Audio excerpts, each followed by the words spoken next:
नमस्कार, आप देख रहे हैं स्टारकिड न्यूज। मैं हूं आपके साथ दीपिका ओझा। तो अब तक अगर आपने हमारे चैनल को सब्सक्राइब नहीं किया है तो हमारे चैनल को सब्सक्राइब कर लें। हमारी वीडियोस को अपने फ्रेंड्स और फैमिली के साथ शेयर करना बिल्कुल भी ना भूलें। तो चलिए शुरुआत करते हैं आज की इस वीडियो की।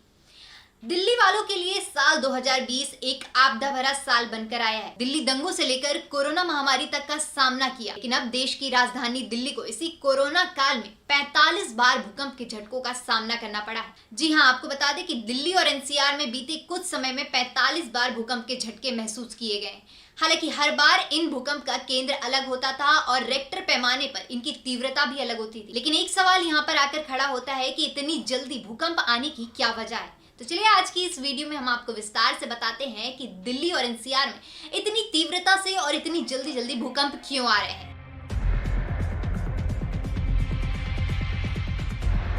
दिल्ली एनसीआर बीते 1.5 महीने में 10 से ज्यादा बार भूकंप का सामना कर चुकी है। लगातार भूकंप आने को एक्सपर्ट सकारात्मक और नकारात्मक दोनों तरीकों से देख रहे हैं। कुछ वैज्ञानिकों का कहना है कि बार बार आ रहे भूकंपों को किसी बड़े भूकंप की आहट मानना पूरी तरह से सही नहीं। दूसरी तरफ यह भी संभव है कि छोटी तीव्रता के ये भूकंप किसी बड़े भूकंप की संभावना को कम कर रहे हैं। एक वरिष्ठ वैज्ञानिक का कहना है कि दिल्ली उत्तरी क्षेत्र में आती है। भूकंप के लिहाज यह जोन 4 में है। दरअसल पर्यावरण में बदलाव के चलते भूकंप के केंद्रों में भी बदलाव आ रहा है, जो कि प्लेटों के बदलाव के चलते हो रहा है। आपको बता दें कि दिल्ली हिमालय के काफी करीब है, जो भारत और यूरेशिया जैसी टेक्टोनिक प्लेटों के मिलने से बना। धरती के अंदर इन प्लेटों में होने वाली हलचल की वजह से दिल्ली, एनसीआर, कानपुर और लखनऊ जैसे इलाकों में भूकंप का खतरा सबसे ज्यादा है। दिल्ली के पास सोहना, मथुरा, दिल्ली, मुरादाबाद ये 3 फॉल्ट लाइन मौजूद और जिसके चलते भूकंप की आशंका से इंकार करना बिल्कुल गलत होगा। हालांकि कहा यह भी जा रहा है कि छोटे छोटे भूकंपों से किसी बड़े भूकंप के आने की संभावना कम हो सकती है।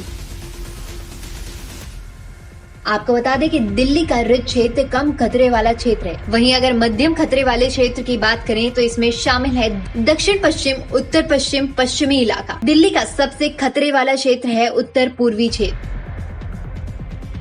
बहरहाल भूकंप के खतरे को मापने के लिए अब पैमानों में भी बदलाव आया है। दरअसल आपको बता दें कि वरिष्ठ वैज्ञानिकों का कहना है कि दिल्ली एनसीआर में अभी इस बात का कोई वैज्ञानिक आधार नहीं है कि front line movement, ground vibration, building response को आपस में आधार बनाकर किसी निष्कर्ष पर पहुंचा जाए। आईआईटी रुड़की के प्रोफेसर एमएल शर्मा कहते हैं कि दिल्ली एनसीआर में लगातार आ रहे भूकंप के बारे में कोई आकलन करना गलत होगा। दिल्ली एनसीआर में मौजूद फ्रंट लाइन की वजह से ये भूकंप आ रहा है और इसी वजह से दिल्ली एनसीआर में आ रहे भूकंप की फ्रीक्वेंसी में बार बार बदलाव देखने को मिल रहा है। बेहतर यही होगा कि हमें भूकंप बचाव रोधी उपाय अपनाने चाहिए, जैसे कि पुरानी इमारतों और जगहों की रेट्रोफिटिंग की जानी चाहिए। वहीं आईआईटी कानपुर के national information centre of earthquake engineering के संयोजक प्रोफेसर दुर्गेश सी राय का कहना है कि दिल्ली एनसीआर में जिस तरह लोकल फ्लॉन्ट सेंस बार बार भूकंप आ रहा है, उससे किसी बड़े भूकंप की उम्मीद लगाना बिल्कुल गलत होगा। उन्होंने कहा है कि हिमालय बेल्ट में तीव्रता से आने वाले भूकंप दिल्ली एनसीआर को प्रभावित कर सकते हैं। अगर वहाँ ऐसा लगातार घटता रहा तो यह खतरे की घंटी हो सकती है। ऐसे में सबसे ज्यादा जरूरी होगा कि हम अपने घरों को भूकंप रोधी बनाएं।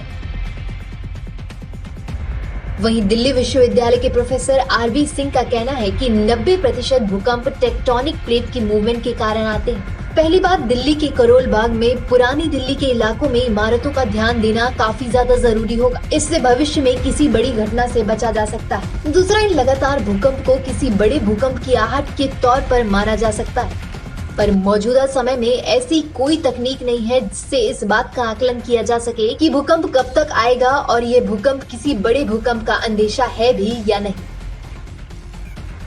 दरअसल भूकंप को लेकर कोई वैज्ञानिक और सांस्कृतिक आधार भी स्पष्ट नहीं है। मोटे तौर पर अब खतरे के 3 पैमाने सुनिश्चित किए गए। पहला, भूकंप की तीव्रता। दूसरा, समय अंतराल, क्योंकि अमूमन भूकंप 35 से 40 सेकंड का ही आता है और अगर यही भूकंप 2 मिनट का हो गया तो नुकसान भयावह हो सकता है। तीसरा, क्षेत्र या देश की आर्थिक सामाजिक स्थिति, क्योंकि समृद्ध व्यक्ति या देश हमेशा अच्छी गुणवत्ता वाले इमारतों का निर्माण करते हैं। तो उम्मीद करते हैं कि हमारी ये वीडियो देखने के बाद आपको इतना तो समझ आ गया होगा कि पुरानी इमारतें और ऐसी जगह जहां भूकंप आने का खतरा काफी ज्यादा है, उनका भूकंप रोधक बनाना बहुत जरूरी है। फिलहाल के लिए इतना ही। हमारे चैनल को सब्सक्राइब करें, हमारी वीडियोस को अपने फ्रेंड्स और फैमिली के साथ शेयर करना बिल्कुल भी ना भूलें। धन्यवाद।